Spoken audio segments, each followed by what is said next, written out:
All right, so end of week 3, going into week 4, we are officially halfway done. It is all downhill from here.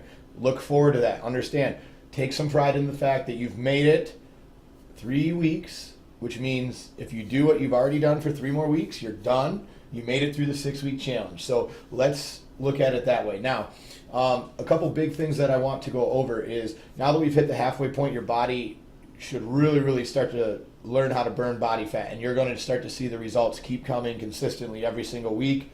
You know, we've added the carbs back in, the carbs are back in, our body is adjusted, it's now burning fat and carbs, we're doing great. The results so far, or the reports I've looked at, are absolutely awesome, so everybody should be super excited about that.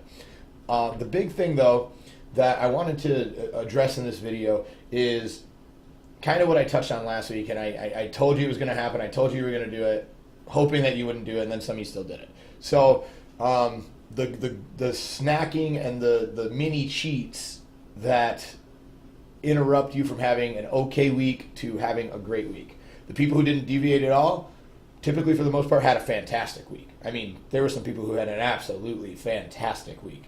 And you know what happened is they didn't cheat. And then the people who, I had a couple of these, or I had a birthday party here, I was over at a friend's house and I had, some of this, or I had some of that, and it was just a little bit. It was just a little bit.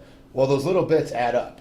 If you look at the nutritional labels of those little bits, typically it's little bits of complete crap that you're putting in your mouth. It's not little bits of protein or little bits of veggies. It's typically cupcakes, crackers, pizza, little bitty, I had a bite, I had 3 crackers, I had a cupcake. Okay, well, you just ate 20, 30, 40, 50 grams of complete crap. Congratulations. So all that hard work that you did for the entire day was messed up by 2 weak moments, right? So I really want you to think about that, because that's the difference. Like, nothing needs to be adjusted in anybody's plan. Everybody so far that I've looked at does not need any adjustment on their plan. They are doing absolutely phenomenal.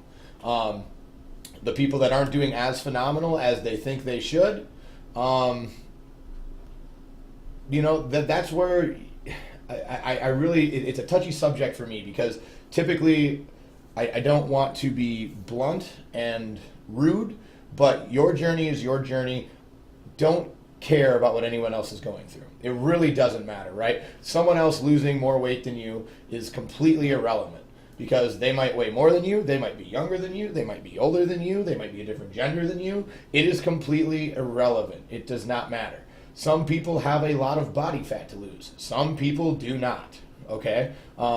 Your journey is your journey. So understand that when we say you're doing great, everything looks like it's going well. If it wasn't going well, we would change things. If it wasn't working, we would change things.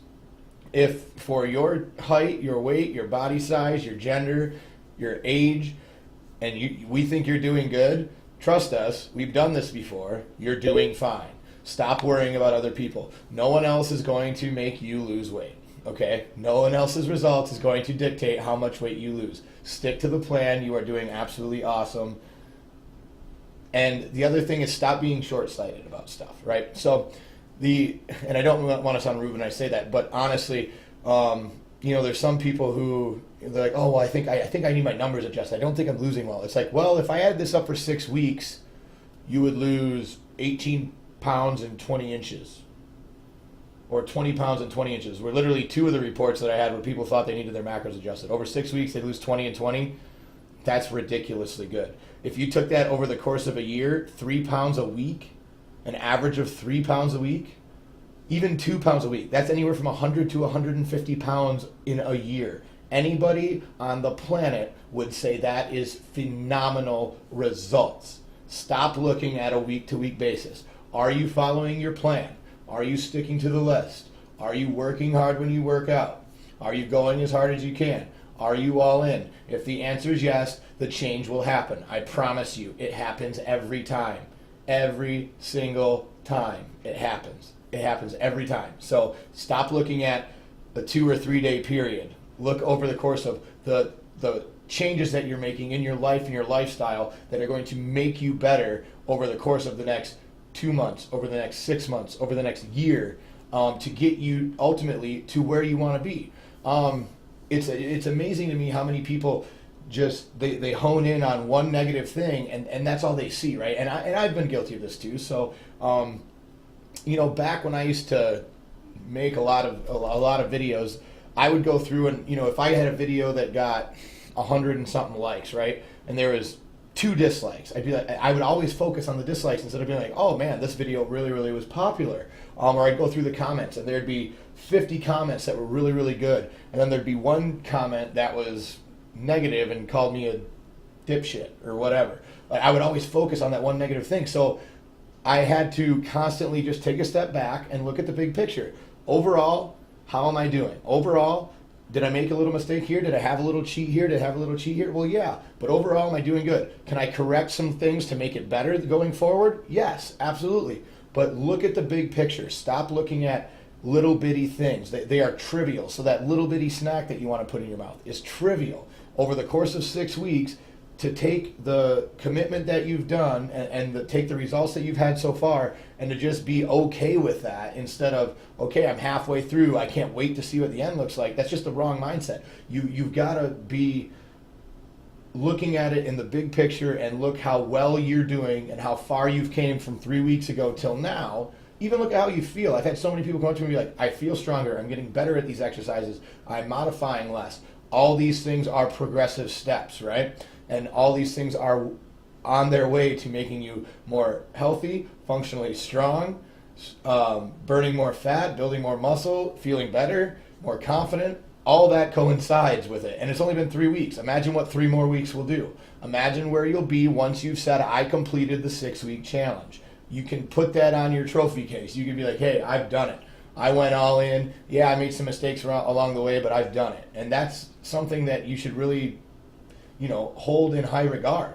And then lastly, what I wanted to cover going into week 4 is I want to challenge everybody to get rid of the small little cheats that don't matter, but B, your intensity in your workouts. I want to challenge you to take it up a notch. And what I mean by that is, especially, Mike and Mike in Grand Haven always talk about, counting reps and, are you going as hard as you can?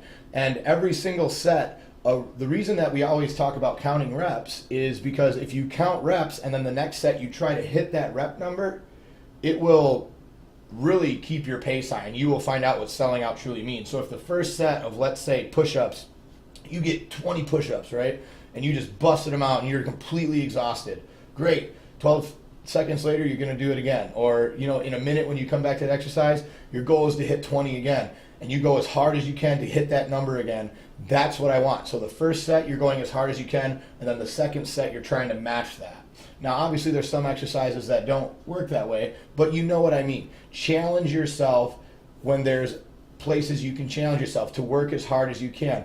Some people had asked me, well, did the intensity of the workouts pick up this week? No, they didn't. They're no different than the week before. The exercises may have changed, but the difference is now that you guys, your bodies are getting healthier, they're prepared for these workouts, you're fueling them for these workouts, you're able to attack these workouts, and that's what's making the workouts harder. So really make sure that every single time that you step into a boot camp, high intensity interval training is just that, high intensity. If you're doing medium intensity or low intensity, a half hour is not going to cut it. You are not going to get results in a half hour doing medium or low intensity workouts. You have to give 100%. And your 100% is not the same as the person next to you. I don't care how similar you are to them or how well you know them or how well you don't know them.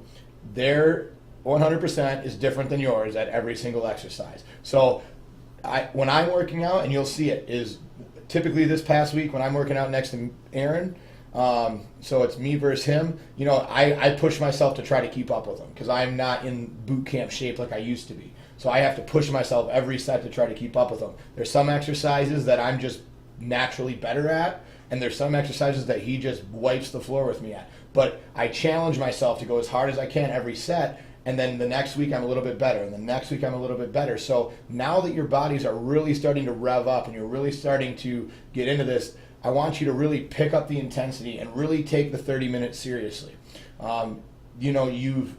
you've done great so far, and the food aspect and the diet aspect is fine, and now you guys are getting that dialed in and you're comfortable with that. Well, now it's time to take it to the next level, right? We're not satisfied with wherever we're at. We have to get better. So in order to get better, we have to pick up the intensity. So doing things like counting reps, doing things like pushing your limits, working out next to somebody who you know is going to push you, who you know it might be in a little bit better shape than you are, that's all right. Challenge yourself to stay with them, challenge yourself to beat them, challenge yourself, whatever you got to do, but just work as hard as you can for you and be the best that you can be. There's a lot of different ways that you can really pick up the intensity during a workout, and I wanted to at least share those with you because this week and week 5 and week 6 are going to be your best chances at burning maximum fat because your body's really going to start to rev up now that it's comfortable with the way that we're feeding it and we're fueling it for these workouts. So really make sure that you've got the eating part down, that you're now utilizing that fuel, that you're now utilizing the food and the processes that we're putting you through so that you can become even better and step it up during your workouts just a little bit more. If every single station you gave, when you were about to quit last time, you give 10% more over the course of a workout, that's 40% better that you would have done. And imagine just how much better you're going to get if you gave in 40% more effort at every single workout for an entire week. So really try to push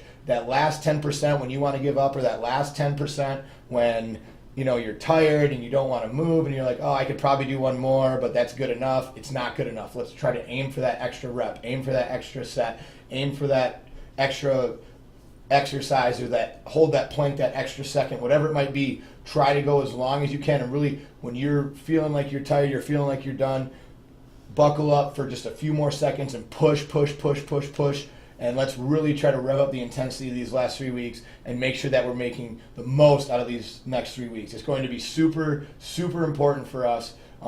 If we're going to hit our goals as a building, especially in Holland as a building, my goal is I want to see 1,000 pounds lost. I want to see 1,000 pounds lost. Are we on track to get there? It's looking like we are, but it's going to take a lot of work these last 3 weeks. I know that we're capable of doing it, but I need every single person to really take ownership and to really give everything they've got to this for the next 3 weeks. So great job so far. You're halfway done. It's all downhill from here. Let's crush week 4.